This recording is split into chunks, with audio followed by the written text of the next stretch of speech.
Bonjour chers amis, bonjour chers culteurs, d'ici et d'ailleurs. J'espère que tout le monde va bien. Je profite de cette occasion pour dire bien des choses à Madame Sissoko, Monsieur Yénéfé Herman, Madame Pélagique Bouglo, Monsieur Devo Étienne Samaké du Cameroun et à toute la Côte d'Ivoire, à tous les éleveurs du Cameroun, à tous les éleveurs de l'Afrique de l'Ouest. Ce matin, nous avons à l'ordre du jour 5 points. Le premier point, c'est la rupture, ouais, la rupture des aliments. Et je parle aussi de la future ferme dont j'avais déjà balancé les images. La saison sèche que nous allons affronter bientôt. Le développement de l'agriculture en Afrique. Donc, c'est sur ces 5 points-là que nous allons échanger ce matin. D'accord? Voilà, chers amis, chers agriculteurs, pour ceux qui vont nous prendre en cours, cette chaîne, c'est la chaîne des agriculteurs.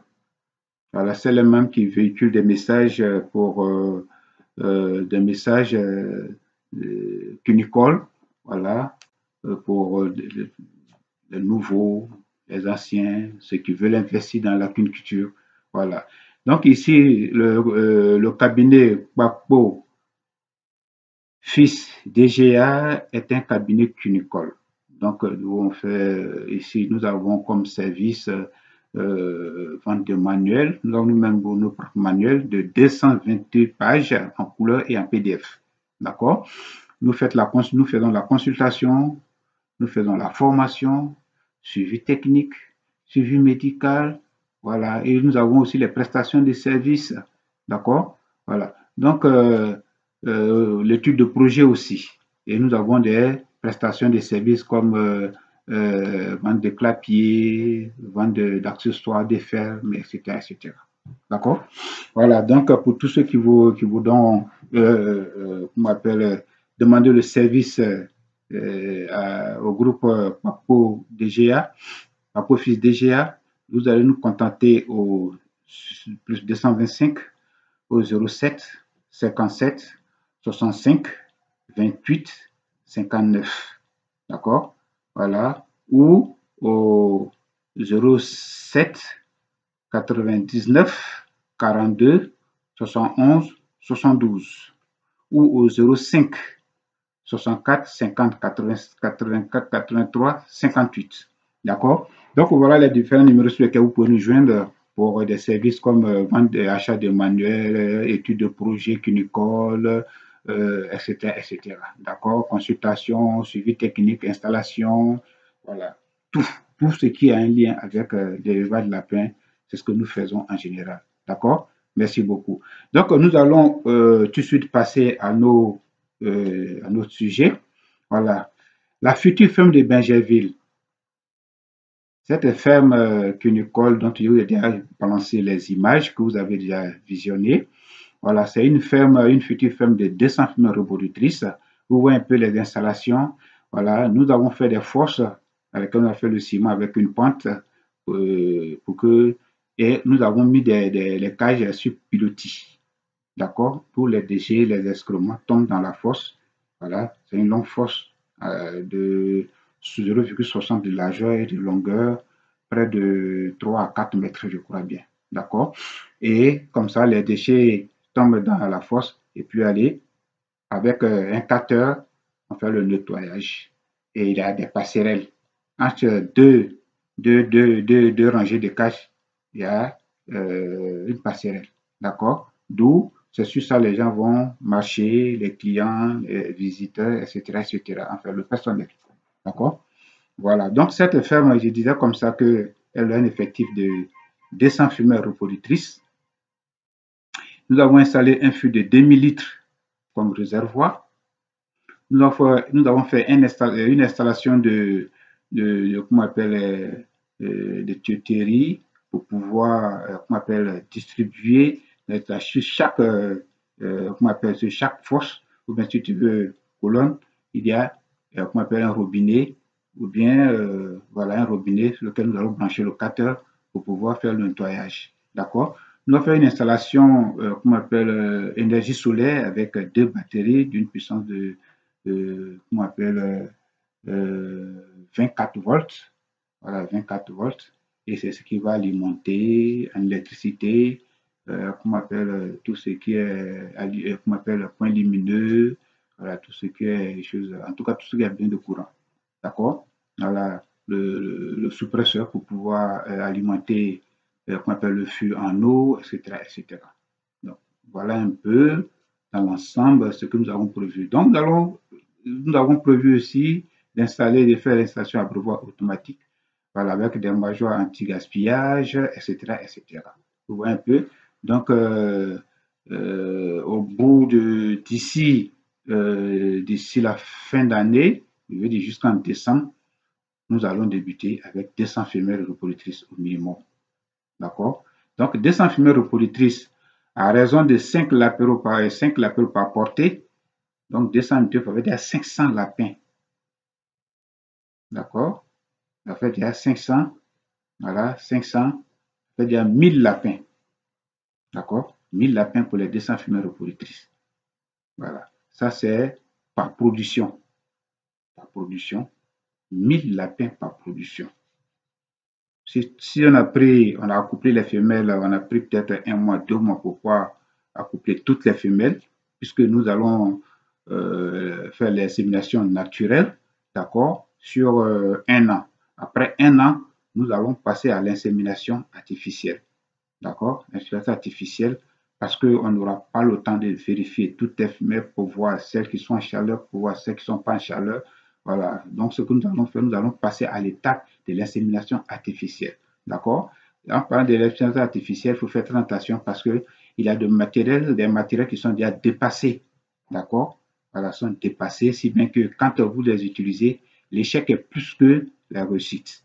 D'accord? Pourquoi? Parce que il arrive que en faisant l'insémination, vous voyez comment appelle l'appareil reproductrice de la lapine, deux, deux, deux choses, deux trompes.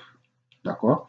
Et si le bec, si vous appeler, si vous l'appeler ainsi, vous l'introduisez et que la devanture n'est pas flexible, ça sera difficile de, de déposer à l'endroit exact, au bon endroit, la sémence.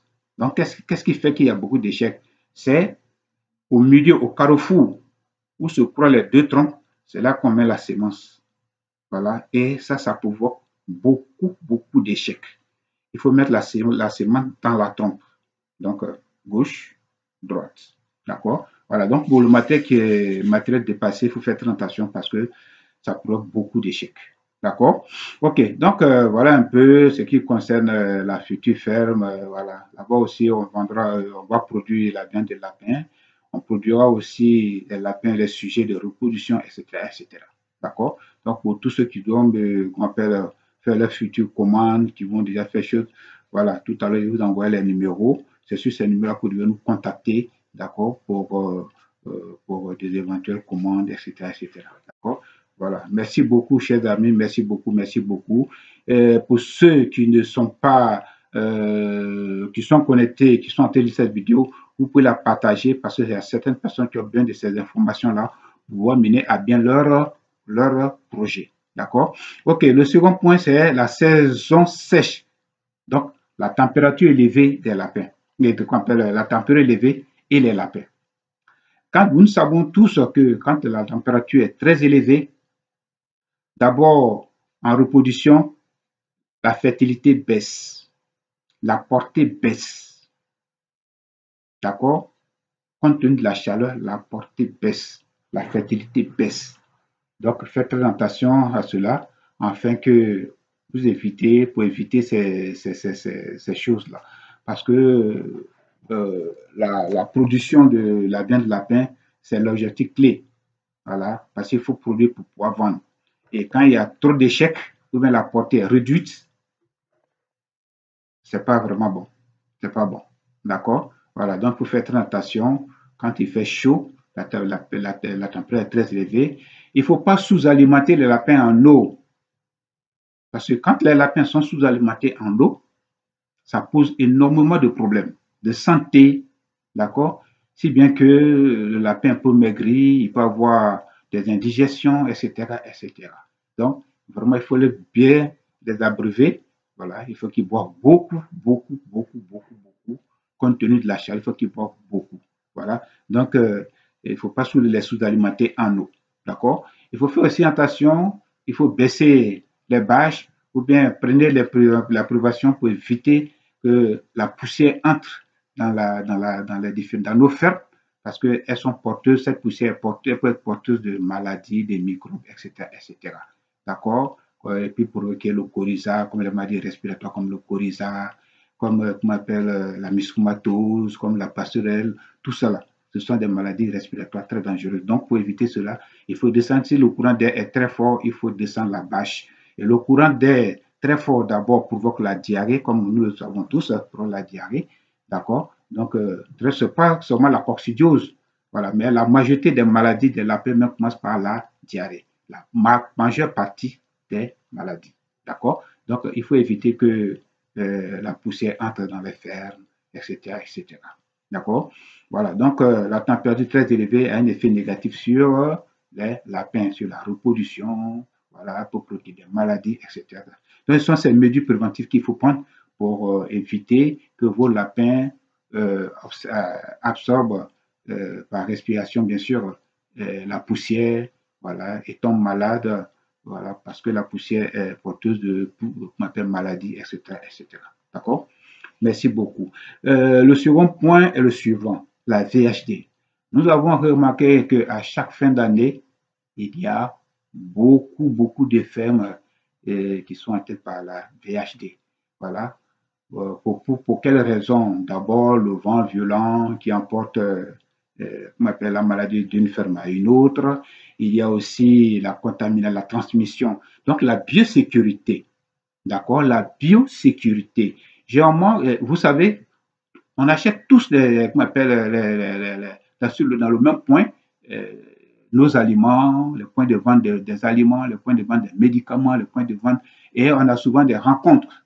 Voilà. Il faudrait que par avant, s'il y a une rencontre, il faudrait qu'on prenne le temps de vraiment nous pouvoir désinfecter, voilà, nous nettoyer, nous faire choses afin que on évite, on mette une barrière à la transmission des maladies, voilà, d'une ferme à une autre, d'une personne à une autre, voilà. Et à la rentrée de chaque porte, chaque ferme, il faut déjà mettre ce qu'on appelle un point pour pouvoir désinfecter, qu'on appelle nos matériels d'élevage, voilà. Et là, pour les habits, les éléments que nous utilisons dans la ferme, il ne faudrait pas qu'on sorte avec. Bah, quand tu sors avec, quand tu finis de travailler, tu sors avec, tu rentres avec, en train de transporter tout ce qui pourrait apporter des maladies dans la ferme. Donc, il faut désinfecter tous ces éléments-là avant d'y entrer. D'accord? Donc, la biosécurité, les rencontres, les salutations, les points de vente, il faut vraiment faire très attention parce que c'est ce qui fait qu'on partage on appelle, les maladies et on transmet les maladies qu'on appelle aux lapins. D'accord? Donc, il faut déjà appliquer les règles de la biosécurité pour mettre barrière à la transmission des maladies. D'accord? Le second point, c'est la rupture des aliments.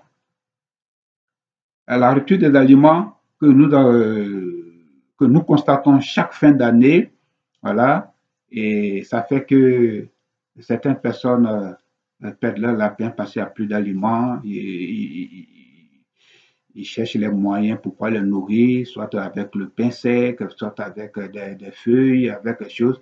Et il arrive que certaines personnes perdent beaucoup de leur lapin. D'accord? Donc, déjà, il faut se préparer à fabriquer, que chacun se prépare à fabriquer lui-même ses aliments pour éviter ces choses-là. La fabrication des aliments, certes, c'est difficile, mais un peu, je pense que chacun peut y arriver. D'accord? Qu'est-ce qu'il faut faire? D'abord, c'est si vous êtes 4, 5, 6 fermes, vous pouvez vous acheter une machine. D'accord? Et vous allez acheter, comment on appelle, une granuleuse. Cette granuleuse va vous permettre de faire vos granulés. Mais quelle est la composition? La composition, je vais vous d'une manière standard. D'abord, vous achetez les prémices. Les prémices, c'est un certain nombre de produits, voilà, qui sont mis dans des sacs, qui sont vendus dans des sacs. Ce sont ces prémices-là qu'on achète et on mélange avec des entrants comme le maïs, grains de coton, comme matière grasse, ça peut être du rouge, ça peut être du palmis, etc., etc. Donc, c'est les prémices là qu'il faut acheter pour pouvoir faire la composition de vos aliments. Déjà, si vous vous avez la machine et que vous appelez un nutritionniste, vous pouvez faire vos aliments et comme ça, vous serez à l'abri de la rupture et comme ça, vous serez à l'abri de la cherté des aliments. D'accord? Voilà. Vous pouvez me contacter et puis on pourra aller au-delà de ce que je viens de dire. Parce que là, on n'a pas tout le temps pour développer certaines choses.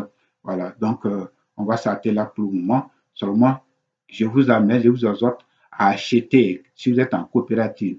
Si vous n'êtes pas coopérative, que vous êtes 3, 4, 5 éleveurs et que vous pouvez unir vos forces pour acheter une granuleuse et puis bon produire vous-même vos granulés, ça va faire que vous allez réduire le coût, les dépenses, certaines dépenses sur l'alimentation, voilà, de vos lapins. D'accord? Et comme ça, vous pourrez bénéficier sur la vente des lapins de ces éléments-là. D'accord? OK. Donc, j'espère que nous avons bien saisi. Le cinquième et le dernier point, le développement de l'agriculture en Afrique. Le développement de l'agriculture en Afrique, ou particulièrement en Afrique de l'Ouest. Chers amis, chers frères, chers agriculteurs, le développement de l'agriculture en Afrique, précisément en Afrique de l'Ouest, dépendra de nous, les Africains de l'Ouest. Si on se serre les coudes et que autour d'une table, on discute des différents problèmes de l'agriculture en Afrique et que, avec nos frères scientifiques, on arrive à améliorer nos races de chez nous, nos races, je veux dire les races de chez nous, les lapins, peut-être de la Côte d'Ivoire, ceux du Cameroun, ceux de la Guinée, ceux du Gabon, ceux de choses, si on les améliore, parce que ces lapins-là sont déjà habitués à nos climats, puisqu'ils sont de chez nous, habitués à nos climats, ça va déjà nous favoriser. Mais ne pensons pas que le développement de l'agriculture en Afrique va venir de l'Europe. Non, détrompez-vous. Le développement de l'agriculture ne viendra pas de l'Europe.